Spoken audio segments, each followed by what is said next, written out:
Oh yeah, I'm on mic too. Thank you, John. Is this loud enough in the back? If somebody could just, okay, awesome. It's really great to be here this afternoon. Yesterday, I thought we were hitting a record. We had such a great crowd there, and I, as a former board member for AFGC, I was so proud, and I congratulated the group and VFGC for doing such a wonderful job. And then I show up today, and I was like, wow, this is even bigger than yesterday. So again, congratulations to VFGC for running such a great statewide program. It makes me feel really proud to come and see this, because I've been in forage-related meetings across this country, and to be honest with you, this is as engaged of a group as I've seen over a whole day. Often you'll get a group for a few hours or for a couple of hours or a pasture walk in the afternoon, and everybody's there and engaged, but to keep you all day and to be as engaged and to ask the questions and just be in it, this is great, and it's really good to see. So keep it up. One of the things that I'm really happy about this afternoon as well is that I was not the first speaker after lunch. So between Andre and Craig, they've done a great job. Many years ago, I had a class I used to teach that was right after lunch, and I had a young man that would sit in the front every day in class, and 5 minutes after he got there, he'd be asleep. Now I'm thinking, and he'd do this in more than one class. He'd do it in my introductory plant science class, and he would do it in crop physiology. And I'm thinking, this is the most interesting material anyone could ever show up to hear. Why is this guy falling asleep? So I'm thinking, maybe he's not interested in this stuff.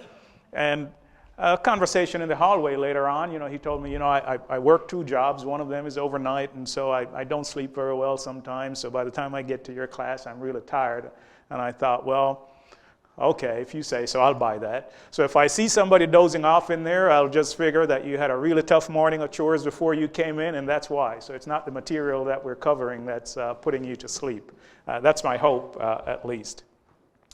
So I have the privilege this afternoon to talk about what is one of those management practices. As you've heard, kind of the theme so far this morning has been, what's the problem? And then as we go into the afternoon, what are some of those solutions? So this is one of those management practices in that tool chest that you have that you can draw on to manage fescue toxicosis. And we're going to talk about seedhead suppression in tall fescue using a herbicide by Dow AgroSciences called Chaparral. One of the things that was one of my favorite topics when I taught crop physiology was a really well-known principle in physiology, in science in general, that's called Liebig's Law of the Minimum. Now, you don't have to be a physiologist to know this. We all know this, and we all talk about this in a different way, and it's really what probably you say, or you've heard your grandparents or your parents say when they say a chain is only as strong as its weakest link. It's really the same thing. What this scientific law is saying is, how much can you fill this barrel? Can you fill it all the way up to the top? You can't. You can only fill it right up to there. Okay? So how much can you manage fescue to get to that 2 pounds a day, or are you just going to stay at that minimum line right there, that 1 pound a day, as you've heard some of the previous speakers talk about. So if you're going to try to move from there up to there, you're going to have to put in place some management practices, and what you gain is incremental. There is no one management practice that's going to take you from 1 pound to 2 pounds average daily gain. And if somebody shows up and says, this is going to be easy and you can get this done, there's a lot more that they're not telling you. You still have to work at it. It's not one shot and it's done. The closest you get to it is if you've got a novel endophyte fescue that you're grazing, but even then it takes work because you have to manage the grazing. Okay, so it's not just turn them out and go home and come back. You've heard a lot about fescue toxicosis, so there are a few slides here that I will skip over and not belabor the point. You've also heard about what some of the effects are when we talk about fescue toxicosis, and you've heard about the potential costs to cattle producers of $1.5 billion. Now, that's a lot of money. Okay? I don't have to be an everyday economist to figure out that if I'm losing $1.5 billion a year, I need to do something. Okay? And if it doesn't strike you as you need to do something, well, perhaps you need a new economist to work on your numbers for you. But all of these things that you see here are things that you might not necessarily see in your operation. You might not see 2 or 3 or 4 or all of these. Maybe there's one, or maybe it's occurring at a level that's low enough that you're not even noticing it, but it is affecting your bottom line. So what I'm going to talk about today is, it's not new in terms of what you will see when cattle are grazing tall fescue and the effects are out there. What I'm going to talk to you about is essentially an added benefit to doing something that many of you already do, which is controlling weeds in your pastures. So we've talked about the many ways to mitigate fescue toxicosis, everything from the 97 witches brew to the tried and true scientific methods that you have heard from many of the speakers before. And what I'm going to talk to you about is seedhead suppression as the double bonus. So we're putting it in perspective here as a double bonus in your operation. So you're going to be doing something, as I said, that you've done before. This is not photoshopped. This is actually a pasture in central Iowa. I took this picture several years ago when I was working in that area. This is musk thistle. I know no one here has musk thistle in their pastures. Everyone is great at managing these. My colleague Pat Birch lives up the road in Christiansburg, and he's got some great pictures of musk thistle, so I know you've seen it around here. But this pasture, I took this picture, and if I turned around and took the picture directly behind me, this is actually a lambing pasture, and there were lambs out on this pasture. Not a lot of grazing here. As you can see, a lot of that area is taken up by the weeds. So we know all about weeds. This is not a discussion on weed management per se. I do have a good friend that told me when he was in graduate school, there's a young lady that he met at a party, and once he told her that he was a weed scientist, she became really interested in him.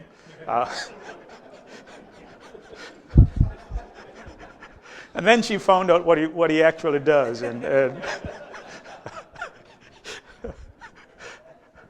So I'm not a weed scientist, and this is not a discussion on weeds, but as I said before, you're going to be doing something that you would have probably been doing in one way, shape, or form, whatever the methodology is that you're using. We know that weeds will reduce the grazable area that's out there, so whatever you're doing, whatever product you're using to manage weeds, or if you're mowing. Just keep in mind, if you're mowing to reduce seed heads or to control weeds, you can do that, and it works for a lot of people, but the one thing I always have you remember is that mowing is not selective. Okay, so you'll know everything when you mow. We also hear, well, I don't want to use a herbicide in my pastures because I'm going to kill my clovers, and any good herbicide, most of what's on the market now, they'll control the weeds, but they'll also injure or kill your clover. And if they're really good residual herbicides, it may be next season before your clovers will reestablish. But if you have a bad enough weed problem, the clover is a question that you're going to answer later on. I want to clean it up and then get to reestablishing my clovers.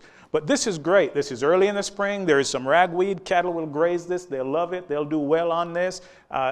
This is where the problem comes in, because you don't manage it well enough, or you don't have a good enough grazing pressure out there. So later in the season, the 2 clovers that you have don't really mean a whole lot, okay?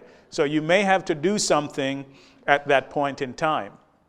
So let's say you are going to manage for weeds and you chose to use chaparral, okay?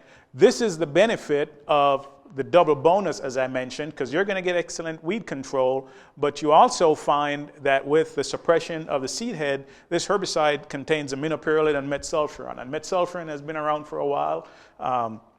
One of the great things about this is, while it does seed head suppression in tall fescue, it does not affect any of the other cool season grasses that are there. So if you have Timothy, if you've got orchard grass, if you've got bluegrass, it won't affect them, but it will affect the tall fescue. So it's a great tool in that respect. And then you get the weed control aspect of it as well.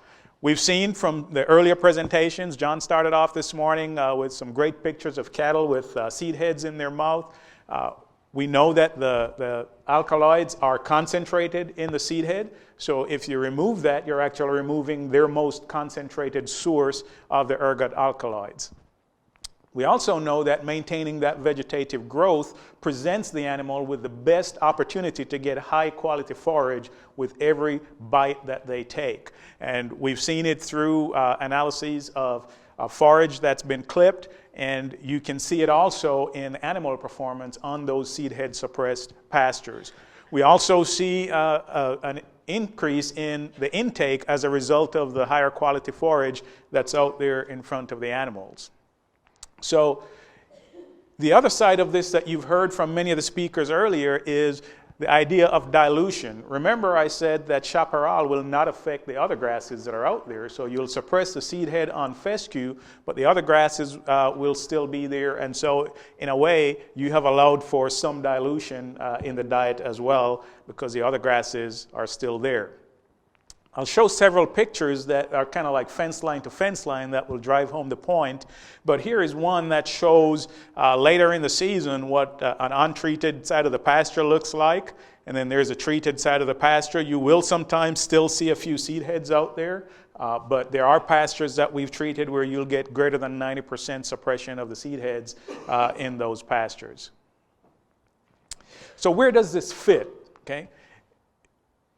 If you're managing a deferred grazing system, and if you're actually really doing a good job at rotational grazing, strip grazing, this can work for you. Because just like having a novel endophyte that's out there that you need to manage and so you don't overgraze it, if you use this technique, you also need to be careful because you're presenting the animals with basically dessert on a tray right in front of them, and they will overgraze, and they'll graze that right into the ground. And you could potentially reduce the persistence of that stand. So you want to make sure that if you're doing this, that you intend to do some kind of rotational grazing.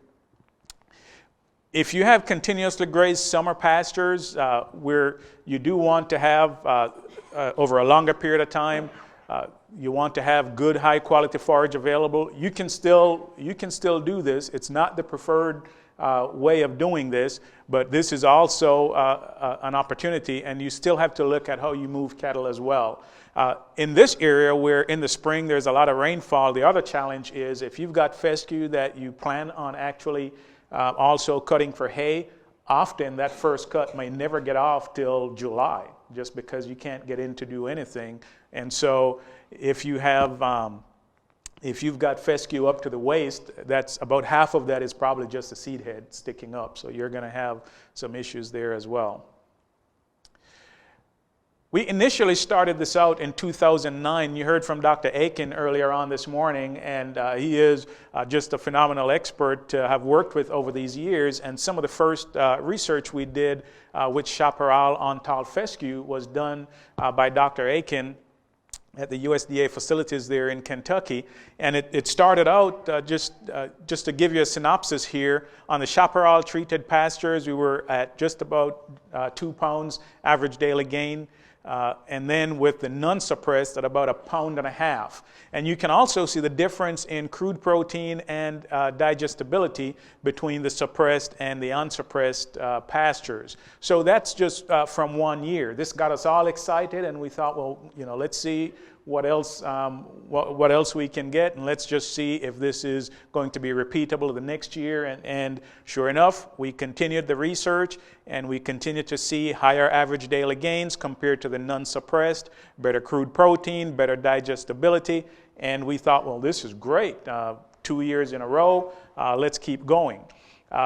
Another set of trials were done, and as you can see here, there's still some differences, but not as great as it was the previous 2 years. And as it turned out, these fields were actually seeded with an endophyte-free tall fescue.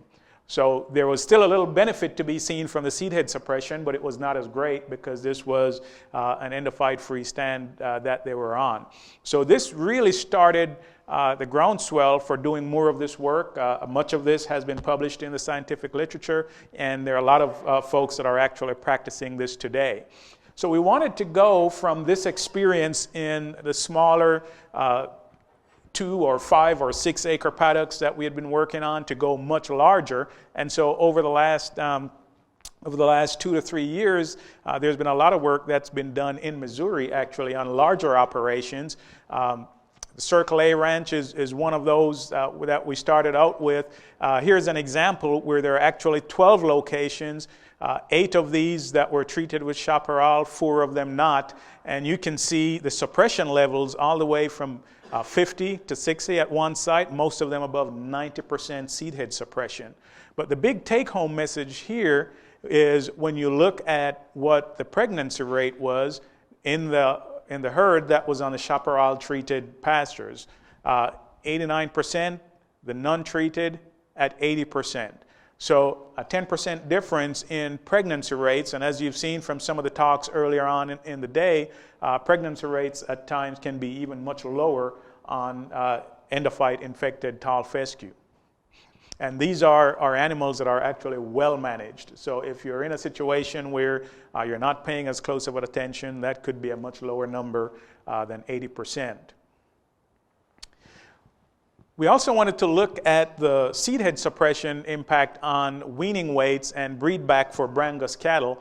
And in this case, as you can see across 3 farms, at farm number 1, chaparral treated, we're looking here at the 205 adjusted weaning weight, 473 versus 418. So if you focus on this column right here, the difference, that's a 55-pound difference.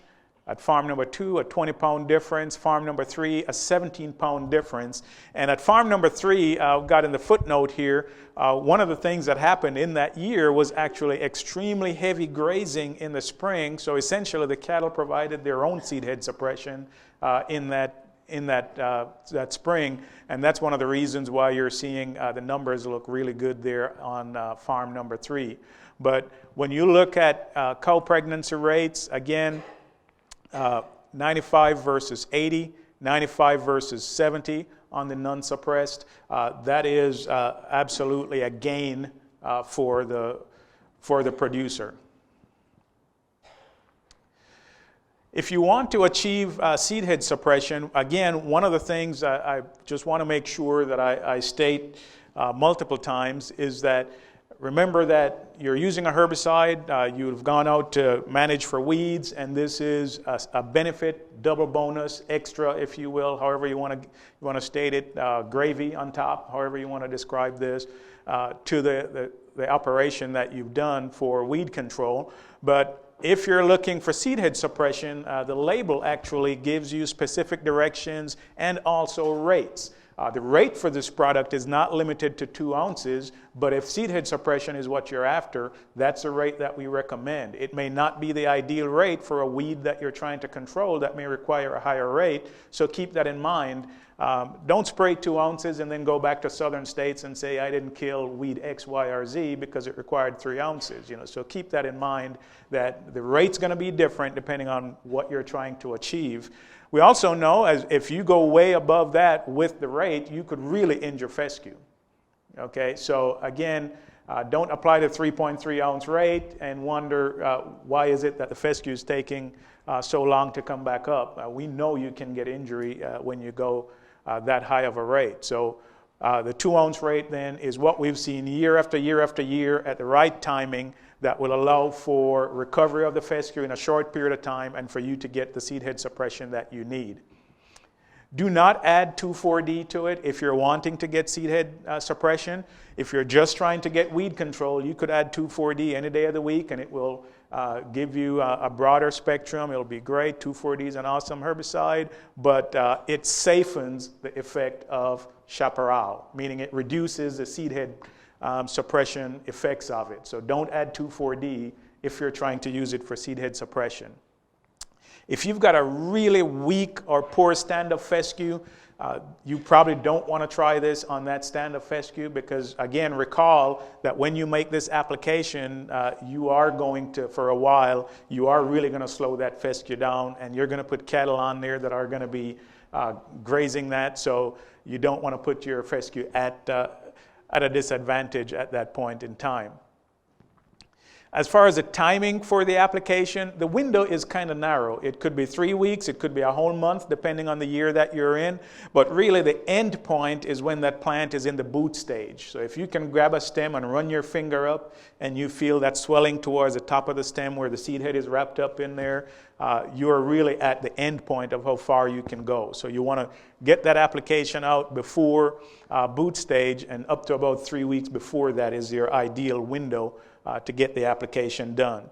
When we started this work, we were going much earlier, as early as green up in the spring and to within 6 inches of growth. And over the years with research, we've found you could go later, and actually the results are better, and the fescue is actually slowed for a lot shorter period of time when you make that application a little bit later. So what to expect after you make the application? You will see a slight yellowing on the fescue. This is transient. It could last a week or two. It could go 3 weeks. It could go 4 weeks. It depends on the conditions you're in. Did you get rainfall? Do you have great fertility? All of those things will play into what will happen after you make that application. You can also, with the right timing, expect anywhere from 80 to 100% suppression of the seed heads, but most importantly, you will also get weed control in the site where you have made the application. For weeds that are susceptible at that rate, you will see excellent control. There are some weeds that might be suppressed because the rate's not high enough to control them, so keep that in mind as well.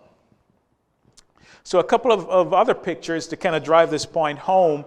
On the right side of the slide, on the right side of the fence here, this is where chaparral was applied. This is 2 weeks after the application. On the left side of the fence, this is Grazon Next HL was applied. This is also 2 weeks after the application. Both of these, as far as weed control goes, they're going to give you great weed control. But we're looking at this for seed head suppression, so keep this in mind. 2 weeks in, you're not seeing anything at that point. Well, 10 weeks in, you see a difference. Okay? You still have your great weed control, but you did nothing for seed head suppression over here versus across this side of the fence. So just imagine what you could do having cattle grazing here or there. Okay? So that's a big message right there. So again, I can't say this enough. The big advantage here is that you're getting weed control and then some. There are other products that can reduce seed head production in tall fescue. In fact, probably almost 30 plus years ago, mefluidide was one of those products. Was never registered for this use. Again, one of the thought was for most growers, they would think, well, am I going to apply this just for the seed head suppression and there's nothing else that I get from it? Well, in this case, you apply chaparral, you get weed control and you get the additional benefit of seed head suppression. So looking at the slide here, almost to the line, you can see where the sprayer went. So great weed control in this area where it was applied 10 weeks after the application. In this area, no application. You see what that looks like. So again, it's icing on the cake from the application. What should you expect to see as far as the cattle are concerned after you spray chaparral? You've heard all of this so far this morning about cattle standing in the water, standing in the shade, and so on and so forth. You've seen the pictures with the hair coats, and we've talked about better forage utilization overall. So this is really what you will see, and we have that documented very well with seed head suppressed tall fescue in a lot of the work that we have done over the past 6 years or so. I've talked to people about what I like to call the aesthetics of the animals. These animals here standing in a mud hole don't look quite as good as the ones that don't have to be in the mud hole just to maintain their body temperatures. You've seen some of these earlier this morning as well. Again, one of the take-home points I'd like to make, the blue bars here show pastures that no chaparral was applied in, and the red bar shows where chaparral was applied, and we're actually looking at herbage mass or dry matter production in those pastures. Again, you saw from those pictures, you actually have shorter grass that's in those pastures, so overall, you're producing less dry matter. Okay, I had somebody one year said to me, well, there's less dry matter, I don't have as much time out grazing, but when we looked at the average daily gain across the animals, they're actually doing way better on the seedhead suppressed pastures. So the question becomes, okay, if I'm getting better average daily gain, what's not to love because they weren't out there 10 days earlier on the pasture? But again, that's your local question you have to ask and your personal answer that you have to live with in your operation. But do expect that you will see a difference in the total forage production on that pasture. I've talked about maintaining and protecting the longevity of your pastures. This is important. We do recommend if you're doing this and you want to try it, that you start by probably doing a portion of your acres instead of doing the whole farm in one go. And just so too, if they're putting heavy grazing pressure on one area, at least you'll have somewhere else to move them to in the time being. So rotationally graze that area that you have treated, and then make sure that you have a good fertility program, because this is how you're going to maintain the pasture long term. Even if you have not applied this product, it's always a great recommendation to have a good fertility program in your pastures anyway. We have started to work on demonstrations. We actually do have a package that we can provide if anyone wanted to try this and they wanted to keep their own records and see whether it works or not. We do have that available if someone would like to try that. And I do believe I've got Jeff's contact information right there. So if this is something that anyone's interested in, this is one of those things where Jeff would be able to get you hooked up with information on trying this on your own operation. Okay. That's all that I have. If anyone has any questions, I'd be more than happy to try to answer any questions that you might have. Yes, sir.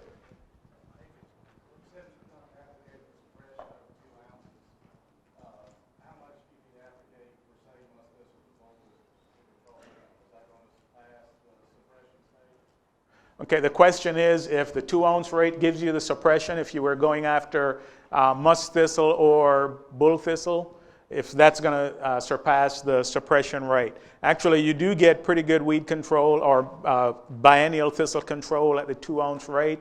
Again, depending on the size of those thistles, 2.5 or even 3 ounces sometimes will do a great job, but at the 2-ounce rate, you typically will get those. And the beauty here is you're getting 2 years worth of thistles, because generally you will have new seedlings that germinated in the fall, and you'll also have rosettes that are in their second year before they bolt. So you're kind of getting 2 generations in one shot with that. Yes, ma'am. Earlier today we heard that fertilizer with nitrogen spikes your alkaloid levels. Mm-hmm.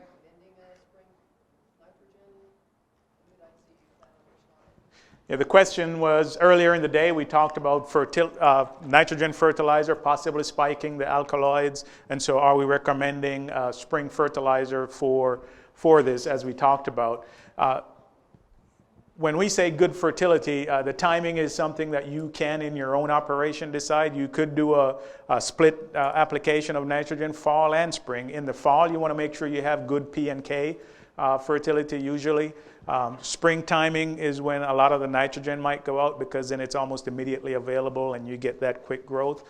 But you have an option too of doing some of that in the fall. So you do have the opportunity to make a local decision of what you want to do. You won't completely get rid of the alkaloids, but you're significantly reducing what the exposure could potentially be, because that seed head is not there. Yes, sir. You know how the cattle performance that you're reporting there was compared to going in and clipping the seed head? Great question. The question is, how would cattle performance compare to if you clipped versus making the application of chaparral? The presumption would be if you clipped that you're removing the seed head and that you're leaving mostly the vegetative growth that's there, and it's a great approximation. Again, if you're driving across doing the clipping, you could almost say it takes you the same time if you're driving across spraying. It's actually a little longer if you're doing the clipping. We don't have the same amount of data looking at just doing clipping versus having the application of chaparral.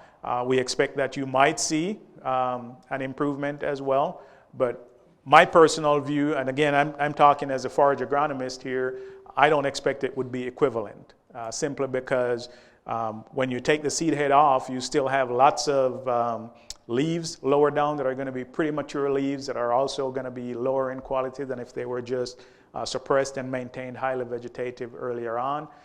And also, it's not selective. So you're leaving behind a lot of weeds and some other things that the cattle might not want to graze. But I do expect it'll be a little bit better than not doing anything. So even mowing is going to be better than nothing. Can I add to that? Oh, sure. Go ahead, Glenn. Observing John said something about it this morning too. Seed matures, they just don't seem to graze it. My observations have been that cattle graze it when it's immature. And so when clipping seed heads will work, but my recommendation is get out there early. I think that people oftentimes want to wait till that seed matures. Well, they're just clipping stems. I think if you get out there early enough, you can do good work. But some people, in my neck of the woods anyway, have gotten away from mowing off those seed heads because you get all those stems that are sitting out in the field, and they're thinking this is probably correct. It's causing some feedback. That's a great point. Thank you, Glenn. And you saw from one of the earlier slides when the cattle got out and had really heavy grazing pressure early on, you saw that you could actually see an increase in average daily gain as well as pregnancy rates as well because they kept that fairly vegetative. But again, are you able to get out or will you want to get out and mow at that point in time because you're literally cutting off your forage if you go that early with the mowing. So again, a local decision you'll have to make.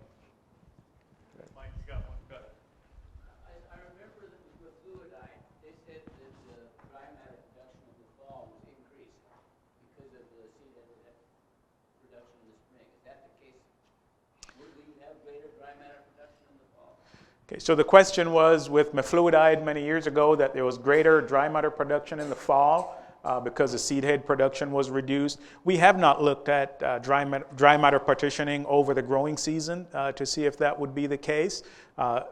Again, looking at this as a physiologist, I would say, yep, there's a pretty good chance that that might happen. I do not have the evidence to say that that is the case, but if it remains vegetative with all of those leaves present to photosynthesize and build up a really good reserve going into the fall, there's a pretty good chance that you will see higher dry matter production. I don't know, Dr. Aiken, if that's something that you've done in any of your work or not.